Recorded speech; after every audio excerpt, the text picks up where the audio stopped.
So this is the second part of the week 7 content, and what we're looking at in this little YouTube video are the characteristics of a skill learner, factors that impact retention of learning, and we're going to be looking more closely at timing and anticipation.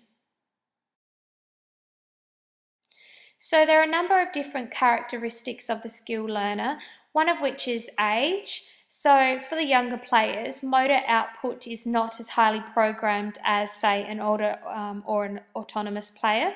It's just because they don't have the same level of experiences, so they don't have that wealth of information stored within their long-term memory. They're still physically developing.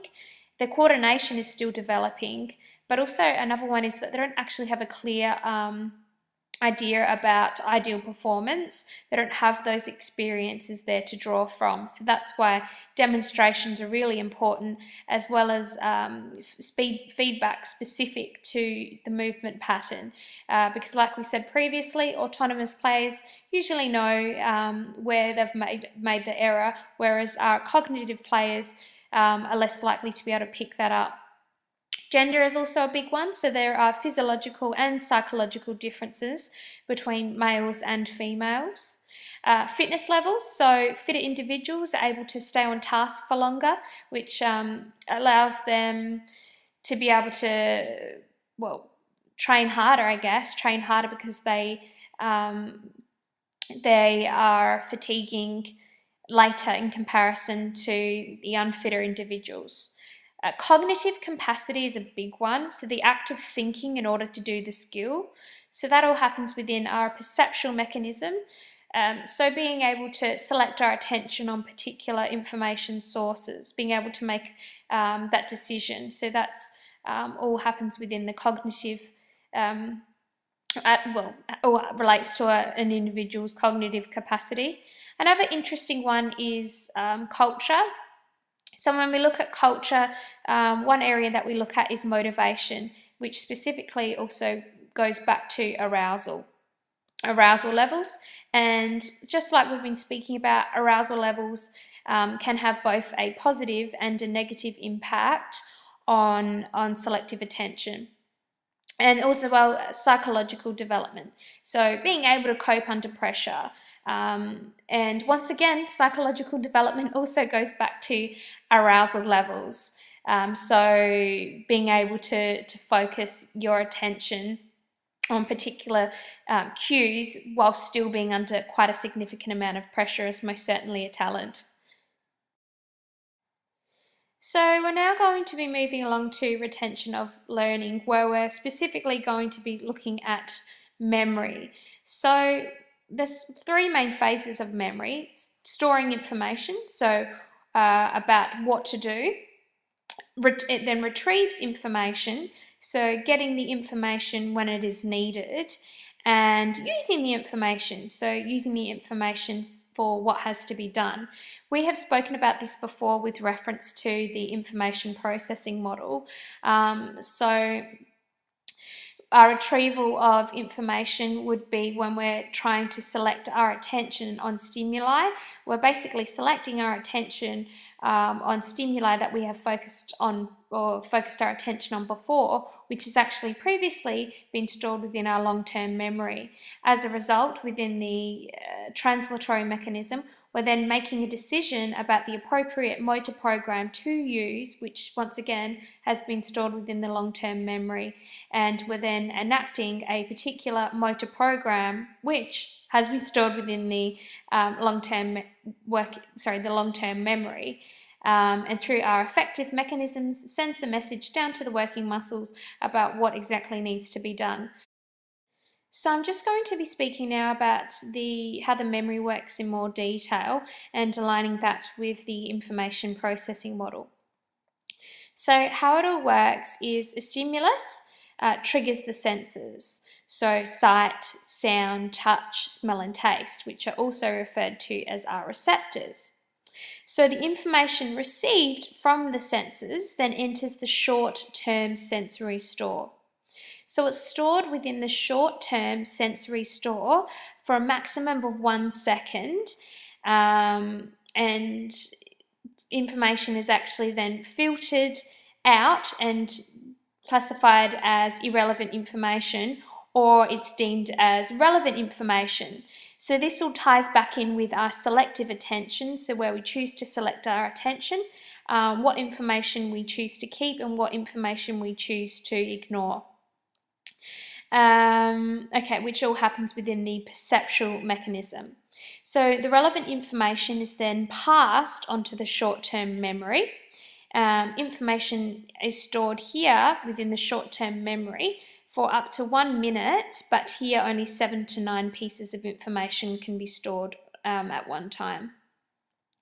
So the information here is used to make decisions. So this all happens within the translatory mechanism, and these decisions are made quicker if information from the long-term memory is used to compare with the current information. So like we were talking about previously, if you are an autonomous player, you would have had a ton of information stored within your long-term memory, and you can actually use this information and compare this information to stimuli present in order to make a decision. So important information is moved onto the next stage, which is the long-term memory, and that here it actually has the ability to hold an endless amount of information and has the capacity to stay here forever. So once again, that all depends on how often you rehearse the information, which consequently can strengthen the motor program. So just to go through that again, just with a more simpler diagram here, information is received by the environment and received within the short-term sensory store. So this store is actually unlimited, and information will only stay in this store for approximately 1 second. So because new information is constantly coming into the short-term sensory store, there isn't the time to process everything. So then once again, via selective attention, selective attention, which happens within the perceptual mechanism, the brain has the ability to selectively attend to only information that is deemed relevant. So information that is deemed important for the correct execution of a skill moves then into the short-term memory. So then here, it's either it's acted on and then transferred into the long-term memory. So there are a number of different techniques to use to promote memory, one of which is chunking, and this is quite a popular and old method. So it works by breaking down long, complicated information into smaller clusters or chunks that are easier to remember. Now this is important because within the short-term memory, it can only hold a selective amount of information. So say for example, within long jump, when we're thinking about the takeoff, that involves lots of different little subroutines. So say for example, drive the lead knee upwards across the body and away from the bar, fully extend the takeoff ankle, etc. So rather than concentrating on each single little part, effectively all of this information is bundled together and chunked together under the takeoff. So within the short-term memory, the player just thinks of takeoff, but is able to remember all of these different subroutines. So rhyming is also another way that players seek to promote memory. It's just as it sounds, it's literally like rhyming. So within a game of volleyball, for example, the player could think to themselves, reach high for the sky, and effectively that would help them to remember to hit the ball with a straight arm to increase force production. Repetition is very popular, so this includes doing the skill over and over again in order to reinforce what the brain needs to do, or to reinforce a particular motor program. And then as well, visualization, so using imagery and imagination to promote memory. So we're going to be moving along now to timing and anticipation. So there are a number of different factors which can influence timing. So that includes physical and psychological factors. So I've brought us back to the information processing model because when we're looking at timing, it's really important to think about the process involved. So the input always occurs before the output when we're performing a skill. So the faster that the athlete can focus their attention on particular sources, the faster they can make a decision and the faster they can perform the movement pattern. So as I said previously, this all happens with being able to detect signals in order to be able to then quickly filter out irrelevant information and then act on that information within the translatory mechanism. Being able to draw from our long-term memory in order to make a decision, and then being able to quickly push the correct motor program through the central nervous system towards the muscular system in order to then respond.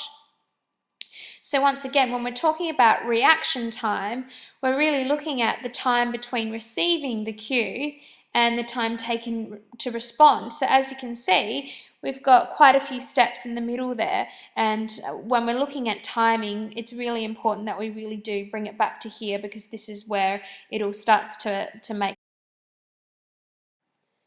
So as you can see here, there are 3 different things that can affect reaction time. So that includes the number of stimulus response options, which the less things the player has to attend to, the faster the reaction time. The stimulus response capability, so the more natural the response to a stimulus, the faster it will be, and the amount of practice and experience developed. So for high-level performers, they have faster reaction times because they're able to go through that process faster. They're able to detect particular information sources. They're able to filter out irrelevant information faster. They're able to make a decision faster, so on and so forth. But also, their responses become more automatic. So because the reactions and the movements that follow are more automatic, they take less time to be processed via the brain. So this type of response is actually often referred to as muscle memory. So when we were watching the Ronaldo video previously, his actions in that video were quite automatic. They required less brain functioning in, say, with comparison to, say, the defender he was playing. I'm just going to show you a brief YouTube video now, which is quite interesting, and really I think we can add quite a bit of context to this discussion through talking about it afterwards. Penalty kicks in this World Cup have been averaging around 70 miles per hour, which means balls can reach the goal in less than 400 milliseconds. That's 10% faster than a 90-mile-per-hour fastball reaches home plate. Now, elite reaction times are typically around 150 milliseconds, but the subsequent action, like a goalie fully extending, takes at least another 500 milliseconds. That math means that a fast shot near a post is literally unstoppable, unless the goalie guesses correctly and starts moving before the shot. This is legal as long as he stays on his line. But a keeper who breaks the rule and jumps forward, supposedly cutting off the angle, isn't necessarily doing himself any favors. If he moves forward to intercept the ball 3 feet in front of the post, he reduces the ground he has to cover by about 7 inches. But he has 0.03 of a second less time to get there. Excluding shootouts, from 1966 through this year's round of 16, World Cup keepers have only saved about 11% of penalty kick attempts. Clearly, the players taking the PK have the upper hand, so to speak. Here's why. Some players use feints in the run-up to get the goalie to commit to one direction. And since peripheral vision excels at detecting motion, a shooter can keep his eye on the ball and still see which way the keeper is moving. From the penalty spot, disregarding spin, the shooter's target line can vary laterally by more than 36 degrees. At the point of impact, that essentially equates to adjusting your foot forward or backwards by only about 2 inches. And precision can be more effective than velocity. The fastest shot we measured so far at this World Cup was a blast fired, appropriately enough, by Brazil's Hulk at 84 miles per hour. It might have left a mark, but not one on the score sheet. Now, when it comes to penalty kicks in shootouts, a goalie's chances kind of improve. Since the first shootout in 1982, only about 70% of PKs have been converted. For ESPN Sports Science, I'm John Brinkus.